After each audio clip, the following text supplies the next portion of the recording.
If you want to improve and optimize your flows, you must run A/B tests. This way, you know what's your audience like to see or read better, A version or B version. Hello, so in this video we will be talking about how to run A/B tests and what are the best options that we have for A/B tests in flows. For that purpose, I will create a new flow, a random test flow, just so we can see what our options are. Let's use a random list to trigger this flow.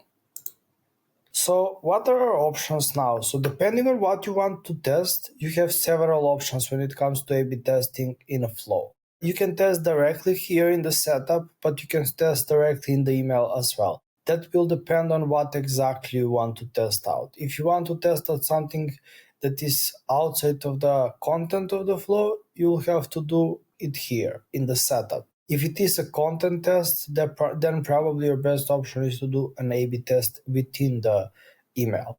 So how would that look? Let me give you some examples. So for example, you want to test out a different time delays. So you want to see how people will react to this message based on, is it better to send it faster or later? So let's say we want to do a split here. So that is how we will have to do it. So we will do a conditional split. And let's say we have an email. And then we name this email 1. And let's say this is version A. I won't add the content of these emails because of course this is about testing and not about the content. So I will just clone this email. So this is now basically the same email that we would like to use, but this will be version B. So everything in the content should stay the same, and I would always suggest against testing two different things at the time. So I don't think testing timing and subject lines at the same time is a great idea. So I would suggest if you're testing something, always test based on the one thing that you want to figure out. Like, do you want to see what is best time delay, or what is best subject line, or what is best content, or whatever? But test one thing, because if you have multiple tests and one test has better results than the other, then you would not know which test exactly contributed to that better result. So that's why it's always best to test one thing. So let's assume that this is same email, same content. The only difference here would be the time delay. So here we would set up a random sample split, 50-50. So 50% of the people, it's a random sample. So this would be telling us exactly what time delay is better, because it wouldn't be based on specific condition. It would be random. So if test A does better, that means that the time delay for the test A is better. So let's say here we use 2 hours. And then let's clone this, and here we will do 6 hours.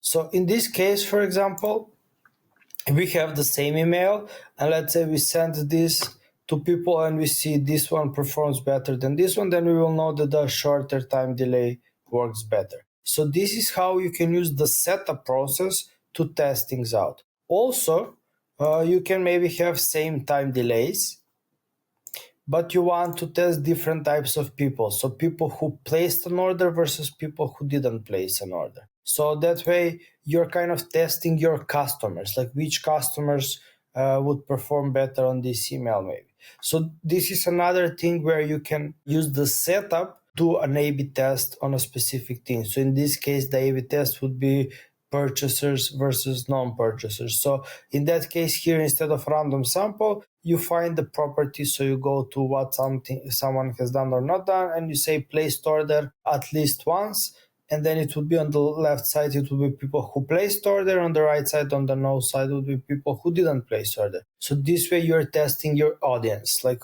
what audience performs better with this email or with the content that you have in that email. So that is another thing that you can test directly into the setup of the flow. Also, another use case on why you should be using this instead of A/B test directly in the email is, for example, if you want to test out, let's say you have Again, same emails that are email number 2 or email number 3 or email number 4, whatever. So let's say we have another email here, and this, let's say it's email number 2, and then we have email number 3 here. But we want to see if the first email that we send have any effect on the other emails. So what we can do is keep the split. So the content of these emails would still be the same. So this is version A, this is version B. But here it wouldn't be version A and version B. It would be the same email on both sides. So this is email number 2. And this is email number 3. Again, we are just keeping the splits. I will explain why. So in case you want to test, of course, there would be time delays in between, but that's not the point now. It's the point of like how version A affected the conversions of the next two flows, for example, next two emails, or how version B affected the conversion of the next two emails. So the content of these emails, email number 2 is the same, email number 3 is the same. The only difference is email number 1. So these two different versions. And this way, you keep everything the same. You're just seeing how one email can affect another email. So this is another use case of the setup process for A/B testing. So this is all the use cases that I could think of why a split test in the flow can be useful.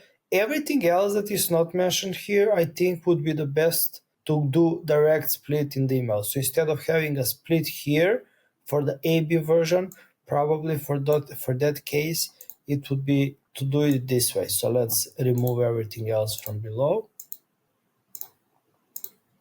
So in that case, you don't have version A here. This is just one email, save. And then what you can do, pick a random template just for the use case here. By default, this was email we created. So let me go back. So now that you have an email here, you can do an A/B test directly in the email. So we can go here and create an A/B test, and here we can test what we want to test. So for example, let's say we want to test subject lines. So this is email subject line, email 1 subject line, and this is email 1 subject line B. So let's say this is A, this is B. So let's say we are testing that. Or we are testing content. We want to test, again, a suggestion here is the same. Do not test two things at the same time. Do not test subject line and content, because that doesn't make sense. If you see a better result, you will not know why the better results are happening. Was it because of the subject line or was it because of the content change? So always test one thing at a time.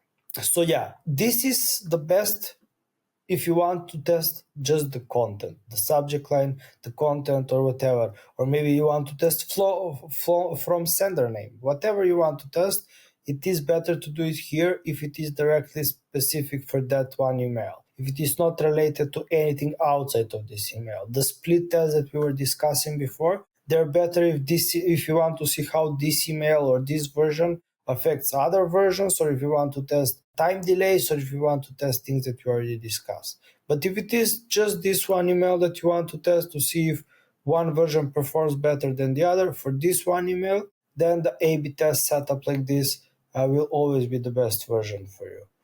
So yeah, those are the two options that you have when it comes to flows. Both are valuable. I would never suggest a random, like what we are able or what we want to achieve with this A/B test. I would never suggest creating a duplicate here and using a random sample just to see if a subject line works better than other subject line. That would be like too messy of a setup. And when you get to this flow, if you have multiple tests that you are doing, there will be multiple splits. So this flow would look really complex when actually it's not. So that is why, to keep things clean, it's always best to do A/B test if you're testing the content of an email. So how does it look when you want to make a decision after the test is ongoing for some time? So you can set it on the A/B test side, you can set it to be picked automatically, when a specific variation does perform better than the other one, or you can do it manually.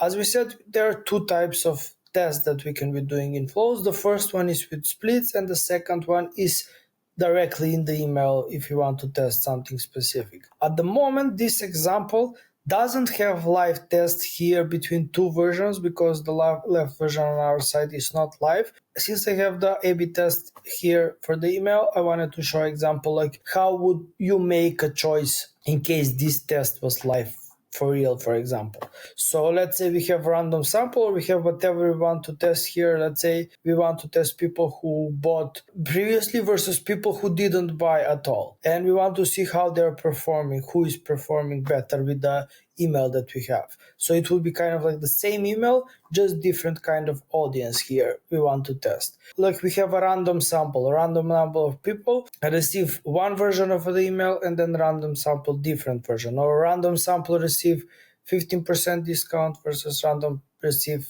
10% discount. So that is the usual test that we are doing with splits. So how we will do that is like that. And then how we would make a decision is I would suggest you always click here on show analytics, and based on what your goal was, what you wanted to test with the split, you can see the results here. As I said, in this specific example, this is not a live email, but you would have seen all the numbers here.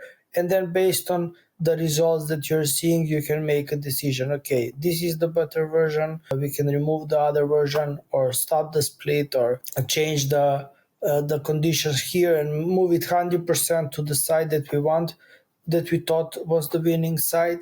And that is how to make a decision based on what you see on the conditional split test or trigger split test. But when you have a split, you just show the analytics so you can see directly here and make a decision based on that. On the other side, how to make a decision and how it looks when you have A/B test in email, you can go and view the test from here. Here it will tell you how close it is for the winning probability, which version is winning at the moment, what your winning metric is, because when you're choosing to do an A/B test, you should pick what you are trying to test. In this case, open rate. We are trying to improve the open rate. And then here you have the versions. This is the current weights, like how much of the emails are going to which of the versions. And then here you have all the numbers for the sent since the test started. So as you can see, at some point version A was winning, and then version B was winning at the beginning, and then things switched, and now version A is winning. Here you can see the colors, and if you hover over them, it will tell you which color is actually, because we only have the only difference is at the end saying variation B and variation A. So yeah, here you will see that the darker version is variation A. So that one is winning at the moment. And this is showing daily how the numbers are performing. And here you see all the numbers from the total sales, like who has better. So this one, the version 1 has better open rate, but if you see version B has for some reason better click rate. And then version A is also better at sales. They have same number of sales, but the revenue per recipient is higher. So yeah, those are the things that you have here. And then if you want to make a decision, you can go here, click choose a winner, and then you can choose which variation you want to win and just click choose a winner. At the moment, we don't want to do that, but that is how you make a decision. And that would be all when it comes to flow A/B tests. In the future, we may come up with something more, but it would be it for now. Thanks. Congratulations, we are done with module number 4. And in the next module, we'll be covering all things campaigns.